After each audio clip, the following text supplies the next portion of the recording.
This is a Vauxhall VX220.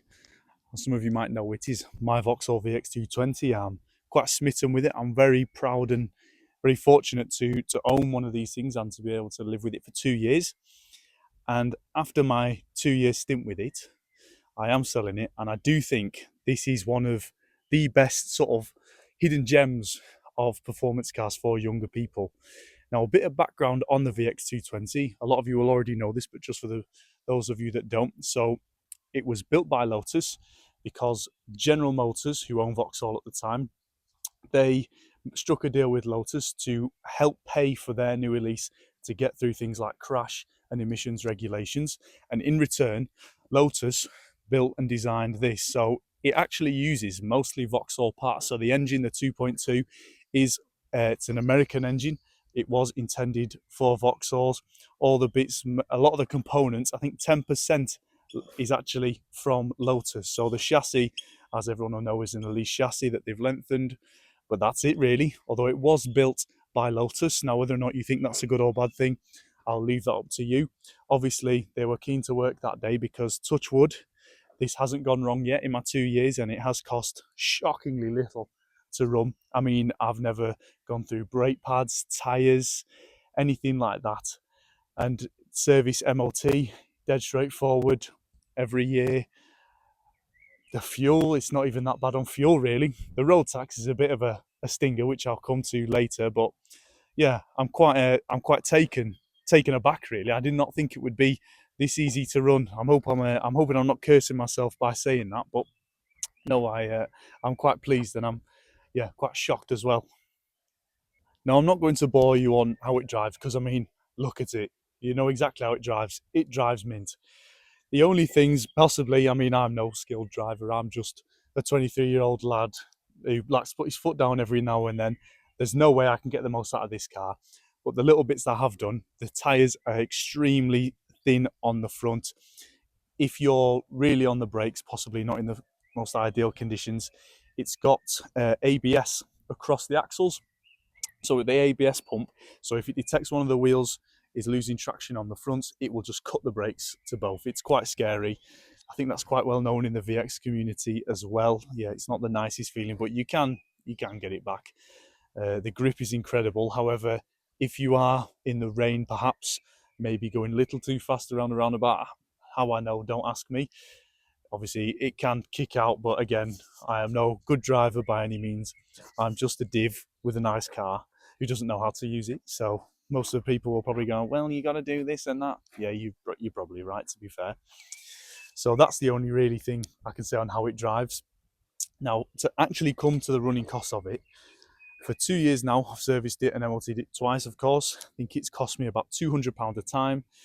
This thing has got full service history. I've never seen history quite like it. I think the previous owners may have bore the majority of the brunt in the running costs, luckily for me. But then I did try and go out of my way to buy as nice an example as possible. The tyres, so on the standard alloys, especially the non-turbo wheels, they're basically impossible to get tyres for nowadays. So luckily, because it's so light, I think it's about 800 or so kilos, it barely goes through the tyres, depending on how you drive, of course. But if you were to look at one to buy and it needed new tyres, bear that cost in mind that you will need some new wheels because you really aren't finding tyres for this. The insurance is really quite impressively cheap. I bought this when I was 21, and the insurance I think was £400 a year for a few years, no claims. Obviously, that's dependent on the area you live in, things like that. But again, shockingly cheap. The only real stinger was road tax. You'd think 2.2 litre engine, little car, it's not really going to emit that many pollutants. But unfortunately, the road tax is £430 a year. I know Range Rover owners are going, oh, that's nothing. Well, when you're 21 and you've just bought a car, you shouldn't. It's quite a lot. A few other things of note. Back in the day, these were very easily written off because they are fiberglass, which is a bit of a strength and a weakness with these. If they ding them, and because obviously you've got your clam on your front, you've got your clam on the rear, they were written off pretty much like that. So any little ding, because it was so expensive to repair and try and replace these parts, so many of these were written off. Now, fortunately, this one hasn't been, but anyone who's looking, HPI, check them definitely, because, like I said, so many of them were easily written off. That actually does bring me on to the next point, which is this car is a fiberglass and aluminium construction. So there won't be any rust. And many of these classic cars of this period, do suffer quite badly with rust, and it can be quite an intimidating thing, because you might be seeing something, think, oh, it's a small patch, and then the EMLT tester comes along and prods his screwdriver in there, whatever, and suddenly you've got, you know, a 500 to a gram bill on your hands. Now, I could go on and tell you for ages everything about this car and how it's the best car on earth, but it's not. It shakes like hell, obviously, and the wind noise is truly horrendous. I've known people to take these into Europe. How is absolutely beyond me. There's not a chance I would do that. I would be deaf by the end of it. No, thank you. But for the money and for your age, if you're a younger lad and you're thinking, I want a 140i, I want an A35, Audi S3, whatever it has, and those are great cars. This is something different. This turn heads, and it's absolutely fantastic to drive. And it sounds ace. And it looks mint, in my opinion. I mean, I am a big Vauxhall fan.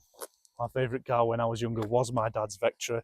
It did pain me when Jeremy Clarkson used to hate on them, but I do like this one, and I am sad to see it go. So yeah, hope you enjoyed that. Thank you very much.